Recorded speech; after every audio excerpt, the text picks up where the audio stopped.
ปีพี่น้องสาวลาเลือดของทหารทุกเหล่าจริงต้องเข้าหักษาแดนดินอยู่จอมภูดอยบ่ท้อถอยจากเสียงนาผูเลือดทหารต้องสู้ถึงไผ่ลูกเขตน้ำแดงบ่ให้น้ำตาพี่น้องนั้นไหลล่วงลิ้นถึงเลือดทหารจะสิ้นบ่แผ่นดินเหล่านี้สิ้นมาใส่สมบูรณ์ทินข้าอยู่เป็นที่มั่นเป็นเมืองตั้งขับทิ้งทานเหล่าทหารเฮานั้นถึงผู้จะสู้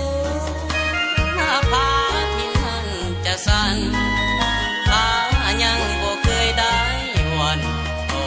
หมู่มารผู้มาหาวีอยู่จอมภูผาลมพัดมาเมฆทั่วไหลผ่าน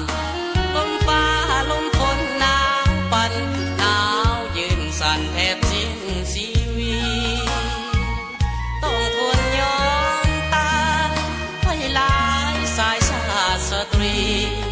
เพื่อพื้นดินลาวเฮานี้สิ้นศัตรูผู้ที่หวังทอง